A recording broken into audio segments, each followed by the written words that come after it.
Don't wait for the time to be perfect. Try and make the perfect time, or what? No, not like that. Anyway, you got it. I just had my first sip of coffee, so let's hope we're more awake for the episode and doing what we have to do. But anyway, welcome to it, guys. This is From the Heart of Africa podcast, also known as the Chat of Africa podcast. And today I'm going to be speaking a little bit about something that is quite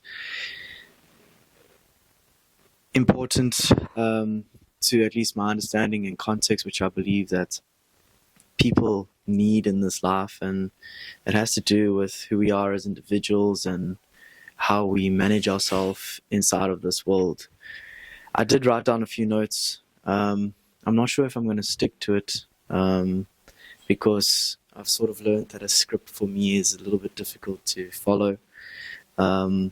So I'm just going to keep going for it and try and speak as honestly and as clearly as I can. I think why I'm talking about this is because I have a real strong care for how people see themselves in the world, and I guess also strong care for myself, and realize what's been the most powerful thing for me to understand in my journey. And I realize that it's probably really, really good for other people to have these perspectives, or at least be fed them so that they can decide what they prefer and how they prefer to see things. In this current world, in this current state, with all the different options that we have, with all the different opinions and ways that we get guided, especially the strong opinions that people have of ways that we should do things, whether you're a man or a woman. For me, it has been quite confusing to navigate myself inside of a space and in a world where there is so much going on, where you have so many different opportunities or so many different things that you can focus on. And I think the most important thing that I want to put across here is the idea that you need to be able to trust yourself. You have to be able to walk your own path. It doesn't matter what I say. It doesn't matter what anybody else says. It doesn't matter what Andrew Tate says. It doesn't matter what Taylor Swift says. It doesn't matter what mom and dad says. It doesn't matter what gran or cousins say. At the end of the day, it's a journey that we have to take with ourselves. And we have to find our expression and the way that we move through these things. There's no other person that can actually know what is best for us. We can only assume and give some sort of opinion as to what it is that is good for that person out of our care. And for me, it's important to understand and start there, to know that you are in control, and we are the people that have to decide as individuals what we're going to take on, what belief systems we're going to take on, and what are we going to do as people. How are we going to navigate ourselves through this maze? Now, having said that, I believe that it is quite important to understand your engine well. And what I mean by that is, if you have a car and you don't know how the engine works and it breaks down, or it's a bit raggedy, or you're not a mechanic, you don't really know how to fix that car very well. You don't really know how to sort those problems out when they come. And a lot of what I see with people, and I've obviously seen it in myself a lot, is that there is an underlying misunderstanding of how we actually create our world and how to make effective and real change. Those tools can be narrowed down into simple sort of schools of psychology and something that's called neuro-linguistic programming, which is sort of the study of that kind of stuff. But basically what I want to do is, having said that, and put that as part of your the starting block, to understand that you need to go at your pace. Super important, and I'm reiterating it. Because I think it is very important that you need to play your cards and at your pace, nobody else's pace. And you're not going to learn things like this. It takes time. So I'm setting up this foundational base first year, quite importantly, because the next step is going to be something that's very powerful, understanding to have very powerful information to get to grips with. And if you really understand it and you really start to work with it, it can create a really strong and powerful change in your life. So, having said all that stuff, what am I talking about? I'm talking about understanding how your subconscious mind works. I'm talking about understanding how you create your world. How is it that we create and are experiencing the world day to day? Hey, I see a friend of mine walking on the street. Vilan. Shout out Vilan. And what's important to get to grips with is understanding that everything is filtered through our belief systems. And everything really boils down to our belief systems being this filter through which we get to see the world every day. Understanding that is fundamental and most important. Understanding that the way what you identify with, what you push to the side, and what you allow in is crucial to how you experience things. And if you are wanting to change that experience, then you sort of have to look at the belief systems controlling those experiences. Very important top layer stuff that is just, or I guess you could say it's base layer stuff, which is very important to understand, because no matter what you do, if you aren't looking and auditing your beliefs and aligning them more closely with who you are and what you truly believe inside of your heart, then you're going to sort of be misleading yourself in a way. Now, having said that, there is much more. There's an important way to understand on how you're going to do this and how are you going to audit yourself, how are you going to move through days and weeks implementing this and being able to understand how do I properly manage myself. As I see it right now, within the space of self-development and understanding the subconscious mind and implementing and learning how to be the magnet that attracts things to you. Like, obviously we have the law of attraction, which has become really, really popular. But I believe that perhaps it's been a little bit misunderstood, or maybe it's just me that misunderstood it and I see that in the outside world. But they're having now gone through sort of a step process of, okay, we have what is most important, which is our understanding that we have to play our game. We need to be able to trust ourselves. We need to be able to trust our connection with divinity. We need to be able to trust our process and play our cards at our speed. Then after that, understanding that our beliefs are essential to what happens next in life. I hope the noise in the background isn't too bad. And then from there, understanding that, so it went.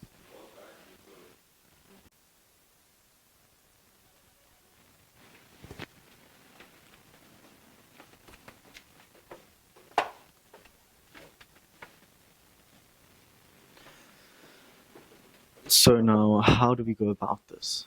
Now that we've understood, okay, belief systems are very important, we've also taken a step back and being like, okay, I know that it's important I play my cards, how I've got them, and be patient with the process.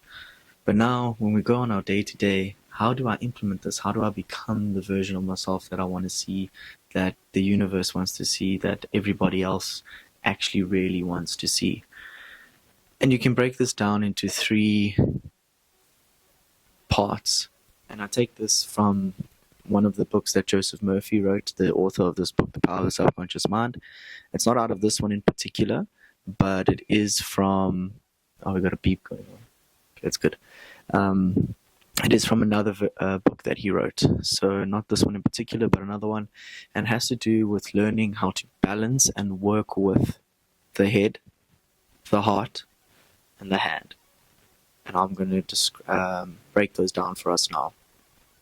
So the head is basically your thoughts. What are you thinking? What are you aligning yourself with inside of your head? What are you consciously choosing to align yourself to with your head?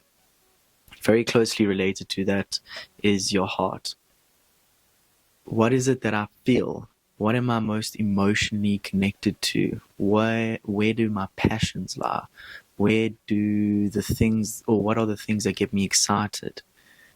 understanding this is very important because the heart and what it represents, which is like this emotional connection, this little beeping in the background, which I don't know if you guys can hear or not. It's part of that emotional connection that we have to things. So when you are aligning yourself with things, when you're trying to become a particular person, it helps a ton for there to be some form of emotion involved. The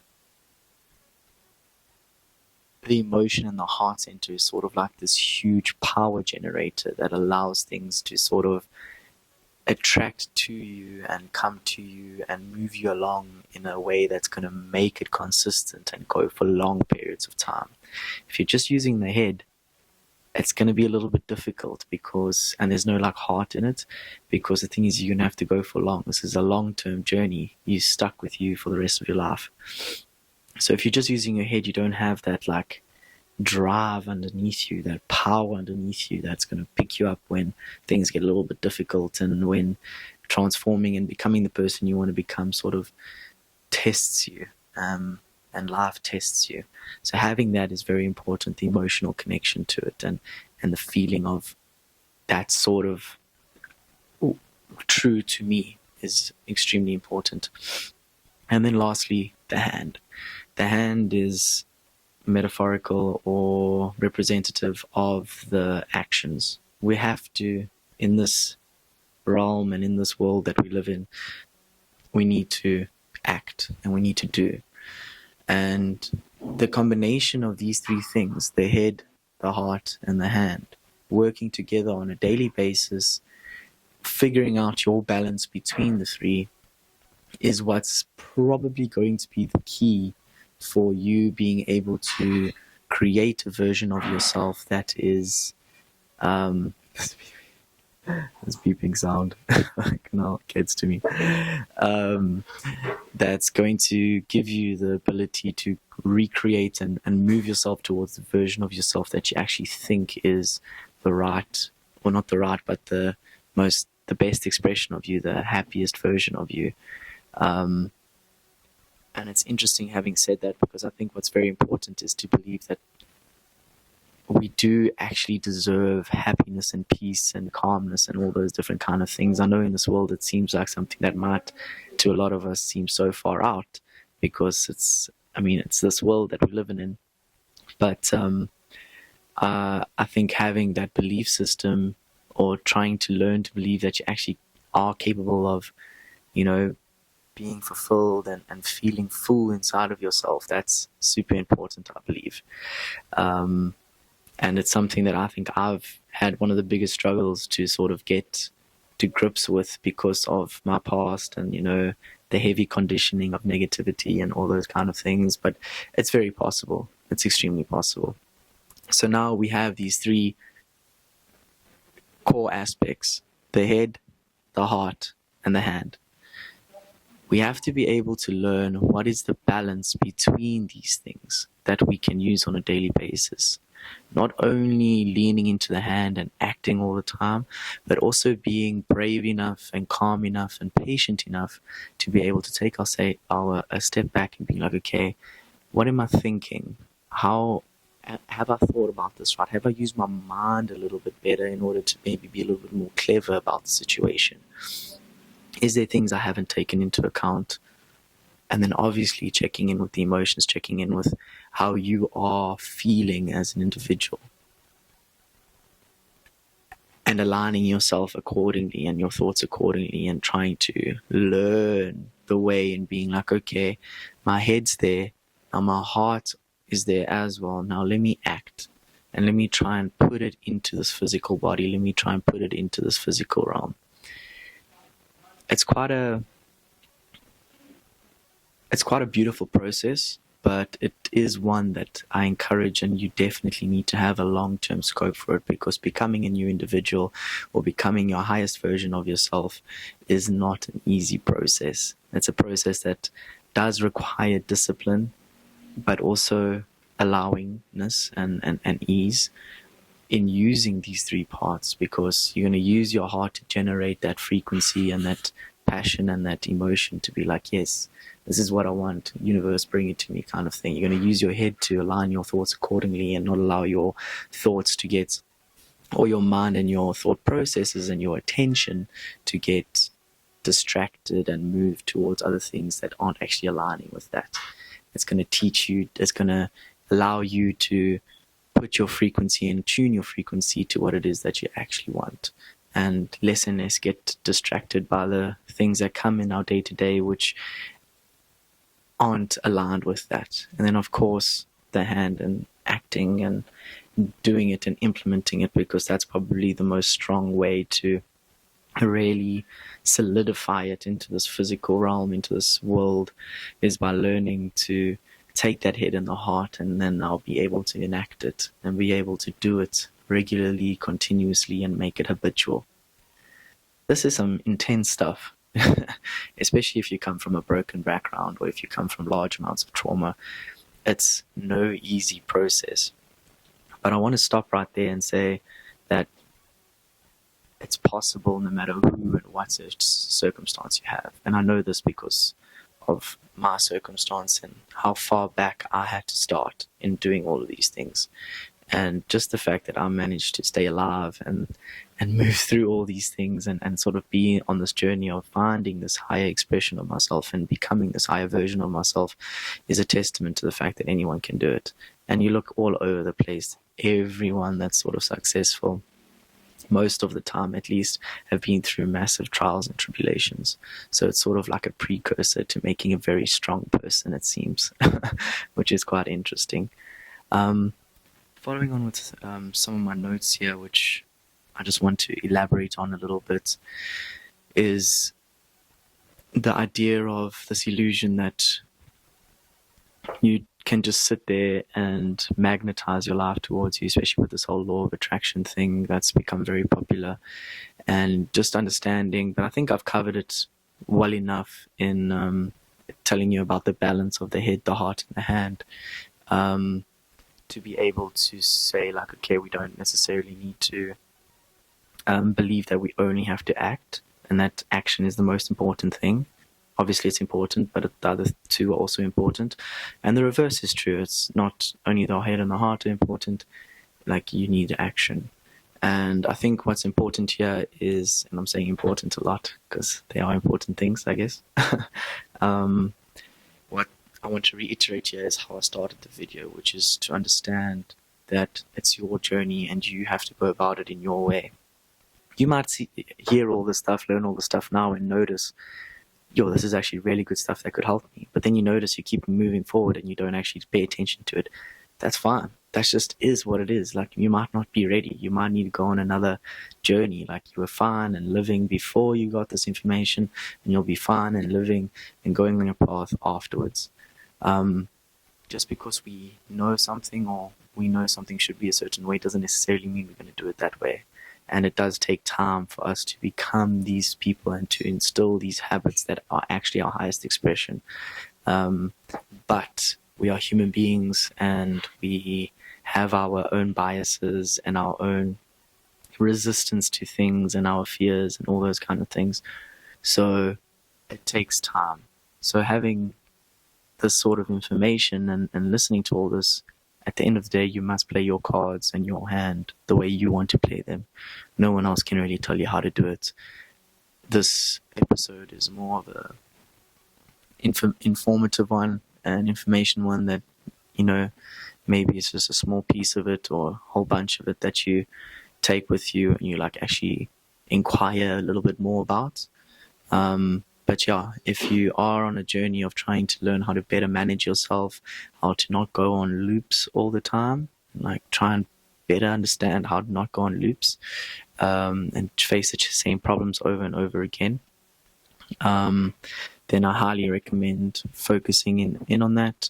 Maybe getting a book like this one, which is Power of the Subconscious Mind by Joseph Murphy. Learning NLP, neuro-linguistic programming, which is a study of your subconscious mind and how to talk to your subconscious mind, which is basically like the engine of your life. It's like the most powerful thing that we have. And yeah, going on those kind of journeys and just becoming a better mechanic with your car, because regardless, your car is going to be running and it's going to be going. My thought is that, okay, we probably want to understand our car a little bit better over time. So yeah, could probably go on forever talking about this stuff because it's so nuanced and there's so many different aspects to it that you can talk about, but I'm going to keep it as basic as breaking it down to the head, the heart, the hand. Thank you, Mr. Joseph Murphy, for providing that insight. And yeah, I think that's it for now. Thank you guys for watching this far. If you have, please like and subscribe, of course. It's the corny, cheesy thing, but it actually does help, and it gives the algorithm the right feedback to be like, okay, this content can go, even knowing that I'm sort of like starting at the bottom and moving up. Anything really helps to push that thing along. And yeah, if you think that this is valuable for anybody that you potentially know, share it. See if somebody else catches on to it. And yeah, follow along for more. We're going to have more podcasts. I'm going to be talking a lot more about these kind of things and other things, all life related, hoping to be that kind of big brother sort of figure that just is real and is able to talk about things that maybe you won't be able to talk to about or listen to with regard, or with your family or friends or anybody that you know. So yeah, thanks for tuning in, and we'll check you next time. Peace.